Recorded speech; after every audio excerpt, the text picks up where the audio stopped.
أعوذ بالله من الشيطان الرجيم. بسم الله الرحمن الرحيم. قل بفضل الله وبرحمته فبذلك فليفرحوا هو خير مما يجمعون. بسم الله الرحمن الرحيم.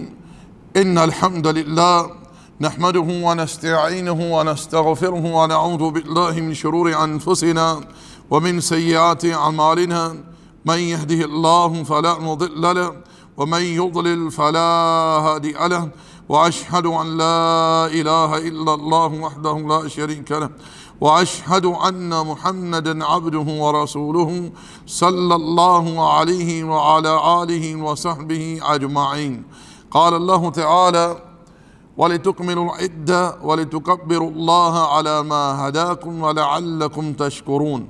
وقال تعالى: قل بفضل الله وبرحمته فبذلك فليفرحوا هو خير مما يجمعون. اما بعد. برادران اسلام، آج اس نشست میں اللہ جل وعلا کی توفیق سے ہمارے درس کا عنوان ہے عید الفطر کے آداب۔ اللہ تعالیٰ سے دعا ہے کہ رب ذوالجلال حق گوئی کی توفیق عطا فرمائے اور ہم سب کو رب ذوالجلال حق پر ایمان و عمل کی توفیق عطا فرمائے۔ رسول اللہ صلی اللہ علیہ وسلم جب ہجرت فرما کر مدینہ تشریف لائے تو آپ نے دیکھا کہ وہاں کے رہنے والوں نے 2 دن خوشی منانے کے لیے مقرر کیے ہوئے تھے۔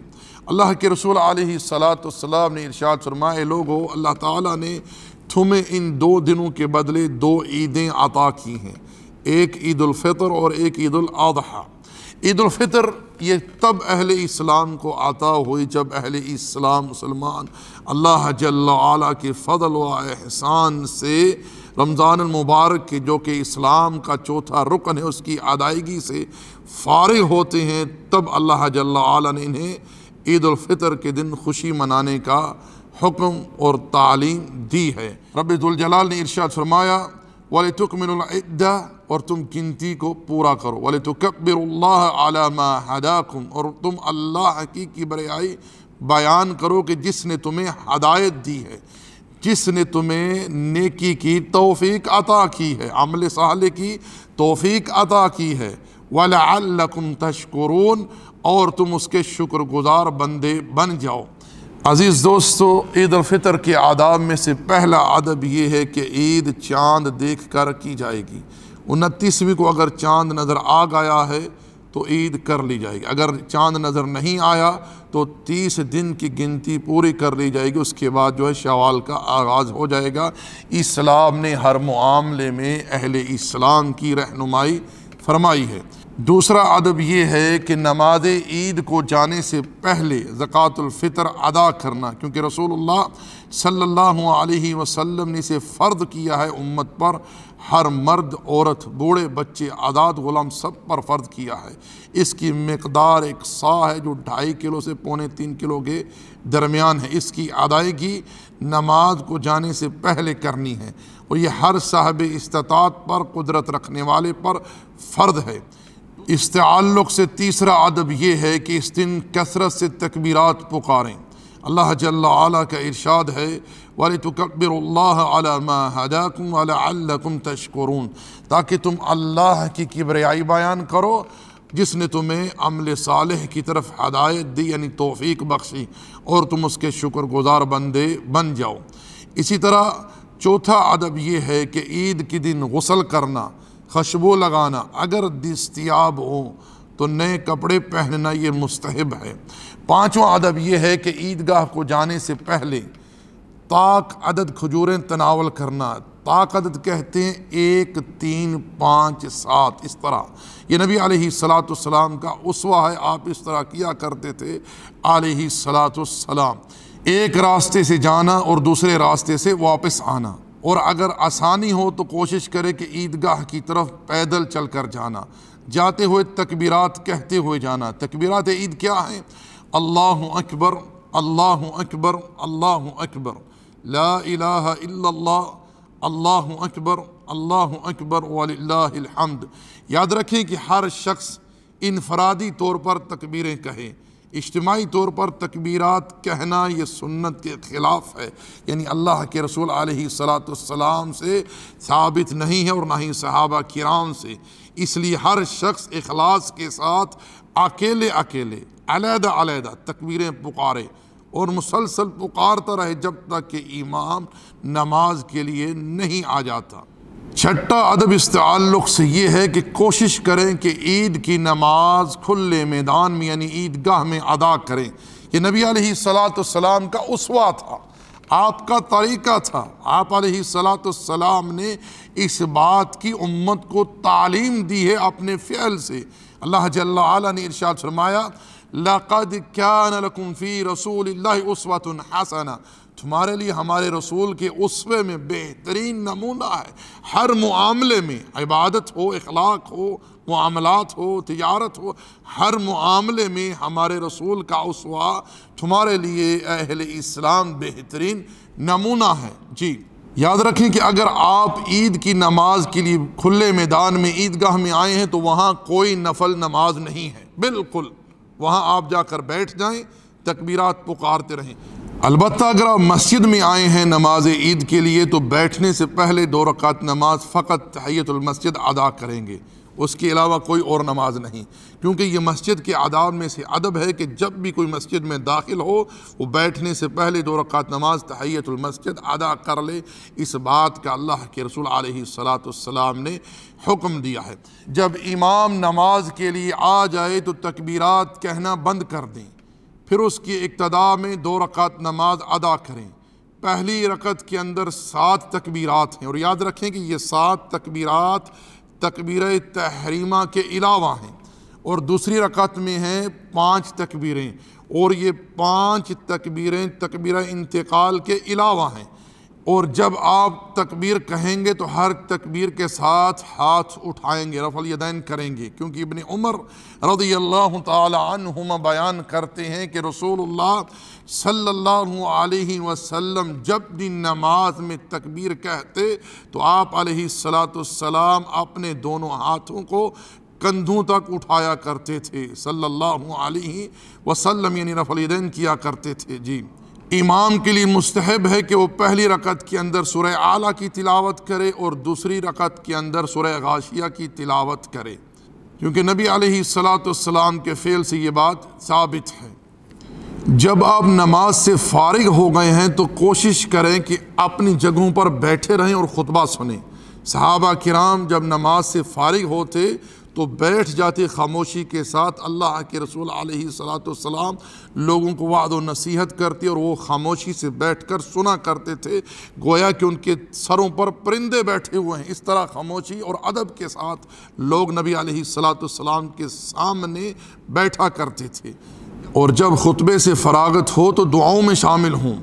ام عطیہ رضی اللہ تعالی عنہ بیان کرتی ہیں کہ رسول اللہ صلی اللہ علیہ وسلم ہمیں حکم دیا کرتے تھے کہ ہم خواتین کو عیدگاہ کی طرف لے جائیں، اور ان خواتین کو بھی حکم دیا جاتا جن کو حیض یا نفاس کی ایام ہوتے، وہ بھی عیدگاہ کی طرف جاتی، البتہ نماز میں شامل نہ ہوتی لیکن دعاؤں میں مسلمانوں کے ساتھ شامل ہوتی، کیونکہ وہ دن وہ اوقات شرف قبولیت کا ہے۔ اگر کسی کے پاس اوڑھنی نہ ہوتی، دوپٹہ نہ ہوتا تو کسی سہیلی سے ادھار لیتی، لیکن عیدگاہ میں جاتی، مسلمانوں کے ساتھ نماز اور دعا میں شامل ہوتی، اس سے اپنے آپ کو محروم نہ کرتی۔ مگر افسوس کی بات یہ ہے کہ ہمارے ہاں آج کل معاشرے میں عورت جہاں مرضی جائے، جو مرضی کرے، جہاں مرضی بیٹھے، کوئی پرواہ نہیں، لیکن اگر عورت مسجد میں نماز کے لیے آ گئی یا عیدگاہ میں آ گئی تو قیامت برپا ہو جاتی ہے، فتوے نکل آتے ہیں، اللہ المستعان۔ حالانکہ ان ساتھیوں کو پتہ نہیں کہ امام ابو حنیفہ رحمۃ اللہ علیہ جس حدیث سے استدلال کرتے ہیں عید کی وجوب کا، وہ یہی حدیث ہے ام عطیہ کی کہ رسول اللہ صلی اللہ علیہ وسلم حکم دیا کرتے تھے، اور حکم آپ کا فرض ہونے پر وجوب پر دلالت کرتا ہے۔ جی جب آپ نماز سے، خطبے سے، دعاؤں سے فارغ ہو گئے ہیں تو آپس میں ایک دوسرے کو تہنیاں پیش کیجئے ان الفاظ کے ساتھ، تقبل اللہ منا ومنکم۔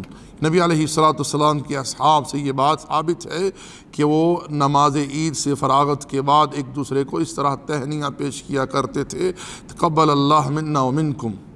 اور اس تعلق سے ایک تنبیہ یہ بھی ہے کہ عید جو ہے وہ اول وقت میں ادا کریں، اسے اتنا مؤخر نہ کر دیں کہ لوگوں کے لیے وہ بجائے مسرت کے زحمت بن جائے۔ اور آج کل اسی طرح ہو رہا ہے، ہمارے ہاں پاک و ہند کے اندر لوگ 10-11 بجے کہیں جا کر عید کی نماز ادا کرتے ہیں۔ رسول اللہ صلی اللہ علیہ وسلم اول وقت میں نماز عید ادا کر لیا کرتے تھے صلی اللہ علیہ وسلم۔ پیارے بھائیو، میں یہاں مناسب سمجھتا ہوں کہ ان امور پر بھی روشنی ڈال دی جائے جن کا ارتکاب اکثر لوگ چاند رات کو یا عید کے دن کرتے ہیں۔ وہ پہلا جرم یہ ہے جس کا اکثر لوگ ارتکاب کرتے ہیں، جیسے ہی عید کا اعلان ہوتا ہے نماز کی ادائیگی کے لیے مسجد میں نہیں آتے، کہیں تو پڑھتے ہی نہیں ہیں، بالکل چھوڑ دیتے ہیں، اللہ المستعان۔ حالانکہ نبی علیہ السلام کا ارشاد ہے، من ترک الصلاۃ متعمدا فقد کفر، جس نے جان بوجھ کر نماز چھوڑی اس نے کفر کیا۔ ترک نماز کفر ہے، انسان کو دار اسلام سے خارج کر دیتا ہے جان بوجھ کر نماز چھوڑنا۔ اور کوئی جماعت چھوڑ دیتا ہے، کوئی تاخیر سے پڑھتا ہے، حالانکہ صحیح بخاری میں رسول اللہ صلی اللہ علیہ وسلم کا فرمان موجود ہے۔ آپ علیہ السلام ارشاد فرماتے ہیں کہ میرا جی چاہتا ہے کہ میں اقامت کے لیے حکم دوں، پھر نیابتاً کسی کو اپنے مصلی پر کھڑا کروں، وہ لوگوں کی امامت کروائے، اور پھر میں ان کے گھروں کی طرف جاؤں۔ جو لوگ مسجدوں میں نماز کے لیے نہیں آتے ان کے سمیت ان کے گھروں کو آگ لگا دوں، آگ سے جلا ڈالوں۔ علت کیا ہے؟ آپ کیوں باز رہے ایسا کرنے سے؟ کیونکہ گھروں کے اندر خواتین ہوتی ہیں جن پر مسجد میں آ کر نماز ادا کرنا فرض نہیں ہے، اسی طرح وہ بچے جن پر نماز اس وقت فرض نہیں ہوتی۔ نمبر 2 جس گناہ کا لوگ ارتکاب کرتے ہیں وہ ہے داڑھی کا مونڈنا۔ نمبر 3 عید کے دن کچھ لوگ خاص کر کے قبرستان کی زیارت کے لیے جاتے ہیں۔ میرے بھائی، اس میں کوئی شک نہیں ہے کہ نبی علیہ السلام نے امت کو قبرستان کی زیارت کرنے کی تعلیم دی ہے، اس لیے کہ وہاں جا کر آخرت کی یاد آئے۔ لیکن زیارت کے لیے کسی دن کو خاص کرنا، کسی مہینے کو خاص کرنا، اس کی کوئی اصل نہیں ہے۔ بات میرے کسی جگہ کو خاص کرنا، کسی دن کو خاص کرنا، کسی مہینے کو خاص کرنا، کسی رات کو خاص کرنا عبادت کے لیے، زیارت کے لیے، یہ فقط اللہ اور اس کے رسول کے حکم سے ہوگا۔ کسی اور کو یہ حق نہیں کہ وہ کسی دن کو یا کسی جگہ کو یا کسی رات کو وہ کسی عبادت کے لیے خاص کرے۔ آپ روٹین سے جاتے ہیں زیارت کے لیے، روز جائیے، کوئی حرج نہیں ہے، لیکن عید کے دن خاص کر کے زیارت کے لیے جانا یہ اللہ کے رسول علیہ السلام کا اسوہ، آپ کی سنت، آپ کا طریقہ، آپ کی تعلیم نہیں ہے۔ چوتھی چیز اس تعلق سے کہ خواتین کا میک اپ کے دوران ان امور کا ارتکاب کرنا جن کی وجہ سے لعنت کی گئی ہے، جیسے کہ بھنورے نکالنا۔ اللہ کے رسول علیہ السلام نے اس قسم کی خواتین پر لعنت کی ہے، اللہ المستعان۔ نمبر 5 چاند رات کو یا عید کے دن فلمیں، ڈرامے، گانا بجانا، موسیقی کے پروگرام، ان چیزوں کا ارتکاب کرنا۔ حالانکہ یہ امور وہ ہیں جو حرام ہیں، ناجائز ہیں، جو دل میں نفاق کا سبب بنتے ہیں۔ حالانکہ اللہ جل وعلا نے قرآن مجید میں ارشاد فرمایا، وَمِنَ النَّاسِ مَن يَشْتَرِي لَهْوَ الْحَدِيثِ لِيُضِلَّ عَن سَبِيلِ اللَّهِ بِغَيْرِ عِلْمٍ وَيَتَّخِذَهَا هُزُوًا أُولَٰئِكَ لَهُمْ عَذَابٌ مُّهِينٌ وَإِذَا تُتْلَىٰ عَلَيْهِ آيَاتُنَا وَلَّىٰ مُسْتَكْبِرًا كَأَن لَّمْ يَسْمَعْهَا كَأَنَّ فِي أُذُنَيْهِ وَقْرًا فَبَشِّرْهُم بِعَذَابٍ عَلِيمٍ۔ اور لوگوں میں کچھ لوگ ایسے ہیں جو آلات موسیقی خریدتے ہیں، لہو چیزیں خریدتے ہیں تاکہ لوگوں کو بغیر علم کی اللہ کی راہ سے گمراہ کر دیں۔ ایسے لوگوں کے لیے رسوا کن عذاب ہے۔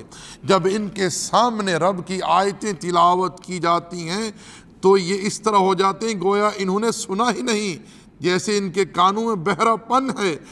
ایسے لوگوں کو ایک بڑے عذاب کی خوشخبری سنا دیجئے۔ عبداللہ ابن مسعود اور عبداللہ ابن عباس رضی اللہ تعالی عنہما حلفاً قسم اٹھا کر یہ کہا کرتے تھے کہ یہ آیات گانا بجانے والوں کے بارے میں نازل ہوئیں۔ گانا سننا، گانا گانا یہ دل کے اندر نفاق پیدا کرتا ہے۔ نمبر 6 عید کے دن روزہ رکھنا۔ اللہ کے رسول علیہ السلام نے عید کے دن روزہ رکھنے سے منع فرمایا ہے۔ نمبر 7 خواتین پر پابندی لگانا عیدگاہ کی طرف جانے پر۔ نمبر 8، چاند رات کو جاگتے رہنا اور نمازیں بھی چھوڑنا۔ نبی علیہ السلام اس چیز کو ناپسند کیا کرتے تھے کہ نماز عشاء کے بعد آپ کوئی ایسا کام کرے جو غیر ضروری ہوتا۔ نمبر 9، زکوٰۃ الفطر کے معاملے میں سستی برتنا۔ کچھ لوگ دیتے ہی نہیں ہیں، استخراج ہی نہیں کرتے، حالانکہ اللہ کے رسول علیہ السلام نے اسے فرض کیا ہے امت پر، ہر اس شخص کے لیے جو قدرت و استطاعت رکھتا ہے۔ نمبر 10، ٹخنے سے کپڑا نیچے لٹکانا، اس چیز کی پرواہ نہ کرنا۔ نمبر 11، خواتین کا خوشبو استعمال کر کے محفلوں میں جانا، بازاروں میں گھومنا، یہ ایک ایسا فعل ہے جس سے رسول اللہ صلی اللہ علیہ وسلم نے سختی سے منع فرمایا ہے۔ نمبر 12، مردوں اور عورتوں کا اختلاط، اور بالخصوص گھروں میں پردے کا کوئی اہتمام نہیں۔ دیور اور بھابھی ایک ساتھ بیٹھے ہوئے ہاتھ ملا رہے ہیں، حالانکہ رسول اللہ صلی اللہ علیہ وسلم سے دیور کے بارے میں پوچھا گیا تو آپ نے ارشاد فرمایا کہ دیور تو بھابھی کے لیے موت ہے، موت۔ نمبر 13، عید سیلیبریٹ کرنے کے لیے کافر ملکوں کی طرف سفر کرنا بغیر کسی عذر کے۔ نمبر 14، کھانے پینے کے معاملات میں اسراف کرنا، کھانا ضائع کرنا۔ نمبر 15، قرآن مجید سے ہجرت کر لینا، قرآن کو نہ پڑھنا، نہ کھولنا، نہ تلاوت کرنا، اللہ المستعان۔ حالانکہ رسول اللہ صلی اللہ علیہ وسلم قیامت کے دن رب ذوالجلال کی بارگاہ میں یہ شکوہ کریں گے، وقال الرسول یا رب ان قوم اتخذوا هذا القرآن مہجورا، اے میرے رب میری اس قوم نے قرآن کو پشت پیچھے چھوڑ دی، اس قرآن سے ہجرت کر لی۔ نمبر 16، سنت مؤکدہ اور وتر وغیرہ کا اہتمام نہ کرنا۔ کچھ لوگ کہتے ہیں جی کوئی حرج نہیں ہے، میرے بھائی حرج ہے، جو بندہ سنت ادا کرتا ہے اسے اجر ملتا ہے، پاس ہے میرے، اسے نیکی ملتی ہے، جو نہیں پڑھتا وہ اجر سے محروم ہو جاتا ہے، یہ بھی تو حرج ہے نا۔ وتر کی نماز رسول اللہ صلی اللہ علیہ وسلم حالت سفر میں بھی نہیں چھوڑتے تھے، حتیٰ کہ ناکا کے اوپر آپ سوار ہوتے اسی وقت جو ہے نماز ادا کر لیتے۔ آپ علیہ السلام اتنا اہتمام کیا کرتے تھے نماز وتر کا۔ تو میرے بھائیو، یہ چند گزارشات تھی جو میں نے عید الفطر کے آداب کے تعلق سے آپ لوگوں کے سامنے رکھی ہیں۔ رب ذوالجلال سے دعا ہے جو بات حق کہی سنی اس پر ایمان و عمل کی توفیق عطا فرمائے، اور جس چیز میں مجھ سے لرزش ہوئی ہو اللہ تعالیٰ مجھ سے درگزر فرمائے، اللہ تعالیٰ مجھے معاف کر دے۔ ربنا آتنا فی الدنیا حسنۃ وفی الآخرۃ حسنۃ وقنا عذاب النار۔ ربنا تقبل منا انک انت السمیع العلیم وتب علینا انک انت التواب الرحیم۔ وصلی اللہ علی نبینا محمد وعلی آلہ وصحبہ اجمعین۔